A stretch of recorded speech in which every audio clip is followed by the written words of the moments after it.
diaspora here. I'll start with one person in Germany. Eddie Okela, thank you very much for bringing my OB to the show. That guy, I was with him in school, and the story he's talked about is true. He's always been a bookwormer. Not little wonder he's ended up as a writer. OB, yes, what's up? Good to hear from you. Yes, and another one here says, I got another lady here called Susan, all the way in the US. I stayed up the moment I watched, and I read that Peter was coming onto the program. Thank you very much. Busoga, oh yeah! Oh yeah! And of course, I want to read 2 or 3 more questions. There's somebody in London says, Eddie Killer, thank you very much for bringing Mr. Peter Kagai on the show. I'm a writer, and I wish we could amplify what Peter just said before we went for a break. We writers are always lazy. Those who say they are writers and cannot write constantly or cannot even write 3 or 4 pages daily are not writers. A writer worth their salt must always write at least 3 poems a day, and if you are writing a book, you must not go more than 2 years without writing a book. In a year, you should have written at least 2 books, even if you have not published. Wow. Yeah. So I agree. We got some writers out there who are coming. This one is coming from the British Council in Kampala. My name is Susan. I work with British Council in Kampala. Thank you very much. I know that guy. He's a great, talented guy. We've worked with him before. Shout out to Peter Ngobi. That the words, man, if you're not a writer, if you're waiting for inspiration, you're a waiter. I don't want to be a waiter anymore. Well, Peter, I guess we got some love coming out from people there. Share your kisses and this is coming to us. We want to hear it. I've got a very strange Ugandan sending a message from Denmark, one of the universities there. I live and work in Denmark. And of course, I'm a Ugandan, but thank you very much, Peter, for coming to the show today. I love what you're saying. I think if we continue to amplify our voice to say, instead of waiting for government to yambe, creatives should always hold their power back. That's what Peter is saying. A creative mind is a mind that is bigger than a politician. Politicians are not creative. They use the creatives to move forward. What Peter is saying is true. So why then are we waiting for these guys to tell us what to do? Yet we should be telling them what to do.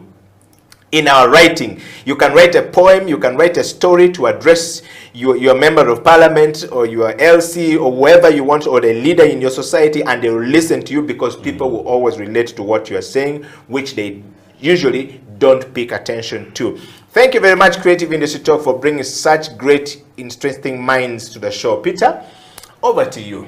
I think you can see that a lot of people were reaching out, are talking about the same thing, yes, making this possible and allowing this opportunity to come to people. I want to take you to your next question as we hasten to the close of the show.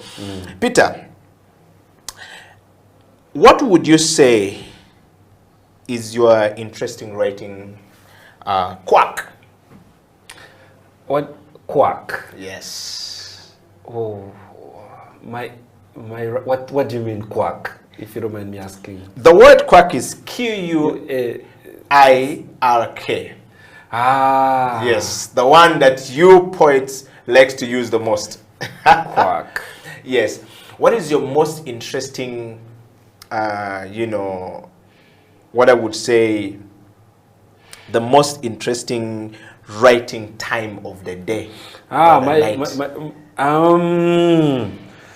I'll break it down that way, yes. Okay, I write anytime. Okay. The point is, when do I edit? That's where you've got the quirk, yes. My quirk is at 3 a.m. Okay. I believe in the night. I believe in the quietness. When it all feels like the world is fast asleep, and you attend. I mean, when silence speaks to you. Yeah. Yeah. But for me, the effort in writing, actually, the great work in writing is not in the writing itself. Yeah. It is in the polishing of the writing. Okay. Yeah. So I can even write a poem right now, off air. I can think of lines. But now the whole idea of now, interrogating the thoughts, developing the patterns you want it to have, yes, thinking of, the listening audience, all those, 3 a.m. Wow. And my next question is, how do books get published? This is a question that came in from somebody. A viewer wrote and say, can you ask him how do books of poets get published? Let me just break down. Yeah. Okay, two ways. There is self-publishing, and then there is traditional publishing. Self-publishing is where the writer wants to do it themselves. Yeah. You want to be in control of the production process from the word get-go up to the end point. So from the word get-go, I mean from preparing the manuscript to printing the book at the end of it all. So, but the processes are simple. So you develop a manuscript. Now, according to Makerere University, and I'm giving a standard that at least is that can be publicly interrogated. Yes. According to Makerere University, your manuscript should have about 30 poems. At most, least, yes. At least 30 poems. Yeah. Then after that, you take the work to an editor. And then that editor is the person who helps you to polish it up to make sure that it is legible, yeah, and it is worthy being consumed by readers. Yes. Then after that, the manuscript is forwarded to the designers, the layout designers and cover and designers and illustrators if you wanted to have some pictures. Yeah. Then you have to go to the Uganda Society Library to get the international standard book number. Yeah. It is only 30,000 shillings. It is that barcode that each book should have, so that it can be internationally sold in all public places and be catalogued in all libraries. Yes, yeah. Then after that, the book goes to printing. You have to find the appropriate printers for you. And of course, there are the proofreaders that you also have to hire. Then after the book has been printed, now the book has to be sold to the market. Yeah. So now thinking about distributing the book, yeah, and making and giving it visibility. And that's it. Now that is a process that you can do as an individual. You can hire people to give you those services. Yeah. You can even have your own logo that you'd want to attach to your books. Yeah. There is that. The second process is where you find a publisher who does this work on a daily, and what you do is you sell them your manuscript, or you come up with a legal arrangement where you become co-owners, yes, of the copyright, yeah, in that work. Wow. Peter, there's a book up there called The God Prayers. Yes. Can you take us through the God Prayers and actually give us one of the poem in that book? So The God Prayers is a poetry collection written by Ita Patience Mbeki.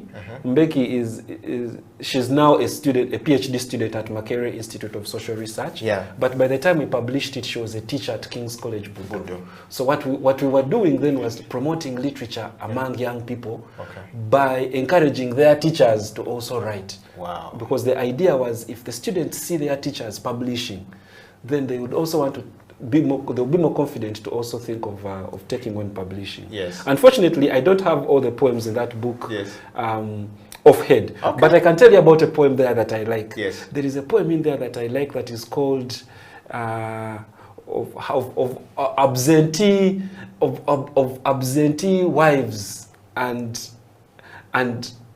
mothering housemaids, yes, where she is an author. Yeah. She is a woman who is talking about, why I like this poem, she's talking about how the modern day woman today has abandoned her domestic responsibilities to the house help. Yes. You know? Yes. And so and you see how house helps become wives and mothers in their homes, where they're replacing the role of actually the wife, because the wife has also become a man. Yeah. So I really liked that poem in that book.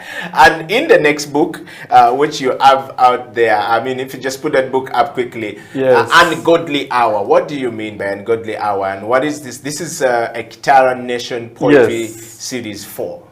Yes, now, Ungodly Hour, this is a collection of poems by students from Mount St. Mary's College, Namagunga. Yeah. Like I said, this project that we're running of publishing these books, yes, was about promoting the culture of publishing. Yeah. There is literature taught in schools, yes, but the culture of publishing is not there. Yes. So for us, we wanted to make books cool. We wanted to make publishing cool.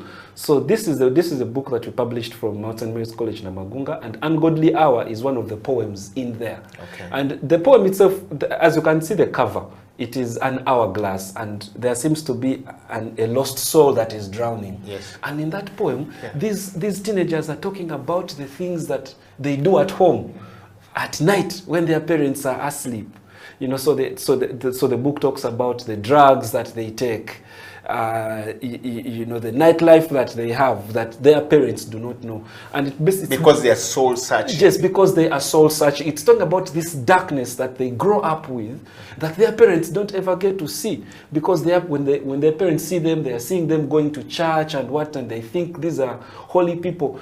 Yet ultimately they have these demons that they are fighting, and they come out at night. They come out at that ungodly hours. Wow. Yes. Let's talk about the poetry bungalow. Bungalow, Now, yes. These are students of Seta High School, Mukono. And again, from the same idea, promote the culture of publishing among young people, give them the confidence to know that your words are valuable, that they are worthy of being published in a book and read and taught and loved by others. So Poetry Bungalow was that project that we did at Seta High. And for them now, what we found interesting about these poems is now Poetry Bungalow is this is a mixed school. So the poems that we have in here talk about the artificial relationship